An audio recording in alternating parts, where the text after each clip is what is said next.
गांव का नाम था धनपुर। एक साधारण सा गांव जहां के लोग सीधे साधे थे, लेकिन अंधविश्वास में पूरी तरह जकड़े हुए।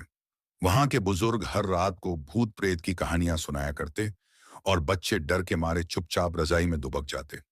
सब कुछ सामान्य चल रहा था जब तक कि पुराने पीपल के पेड़ के पास एक अजीब घटना नहीं हुई। एक रात गांव के रामलाल की गाय खो गई। जब वह उसे ढूंढने निकला तो पीपल के पेड़ के पास से किसी के चीखने की आवाज आई। सुबह होते ही रामलाल ने सबको बताया कि उसने वहां भूत देखा। अब तो अफवाहें फैलने लगीं, पीपल के पेड़ पर भूत का साया है। गांव वाले डर गए। लोग रात को बाहर निकलना बंद कर दिए। बच्चे स्कूल जाने से कतराने लगे। यहां तक कि खेतों में काम करने वाले भी दिन के उजाले में ही घर लौटने लगे। ऐसे ही डर और अफवाहों के माहौल में एक दिन गांव में आया एक बाबा। नाम था चमत्कारी बाबा। लंबी दाढ़ी, भगवा कपड़े, गले में रुद्राक्ष की माला और हाथ में त्रिशूल। आते ही बाबा ने ढिंढोरा पिटवाया। मैं वह साधु हूं जो भूत प्रेत को पल में भगा सकता हूं। मुझे बस कुछ दान चाहिए और आपके विश्वास की शक्ति। गांव वाले डर के मारे बाबा के चरणों में झुक गए। उन्होंने बाबा के लिए मंदिर के पास एक झोपड़ी बना दी। बाबा ने पूजा पाठ शुरू कर दिया और हर दिन भूत भगाओ यज्ञ करवाने लगा, जिसमें हर घर से दान वसूला जाता। लेकिन गांव में दो लोग थे जो इस सब पर विश्वास नहीं कर रहे थे, गुड्डू और बिजली। गुड्डू गांव का होशियार लड़का था जो शहर से पढ़कर लौटा था। बिजली रामलाल की बेटी, निडर और तेज। गुड्डू ने कहा, यह सब ड्रामा है, कोई भूत नहीं है। मुझे शक है कि कोई हमें बेवकूफ बना रहा है।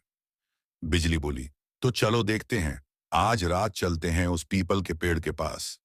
गुड्डू और बिजली ने खुद को कंबल में छिपाया और पीपल के पेड़ के पास जाकर चुपचाप छिप गए। करीब रात के 11 बजे अचानक झाड़ियों से सफेद कपड़े पहना एक भूत निकला। वह डरावनी आवाजें निकाल रहा था और हवा में हाथ हिला रहा था। लेकिन तभी गुड्डू ने उसकी चाल पहचान ली। वह बोला, ये तो लाल लंगोटियां हैं, बाबा का चेला।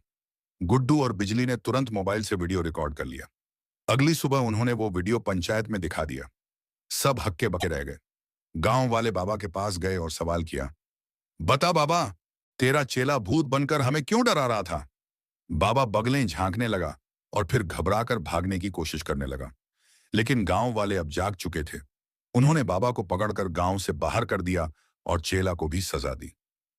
रामलाल खुद सबके सामने आया और बोला, मैंने सबसे पहले भूत देखने की बात कही थी, लेकिन अब समझ में आया कि डर में हम सच और झूठ में फर्क नहीं कर पाए। गुड्डू और बिजली को गांव वालों ने धन्यवाद दिया। गांव में फिर से खेती शुरू हो गई।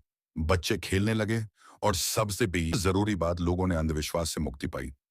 अंधविश्वास से सावधान रहें। जो डर फैलाता है वो अक्सर फायदा उठाना चाहता है। ज्ञान, सवाल और एकता किसी भी झूठ को हराने के सबसे बड़े हथियार हैं।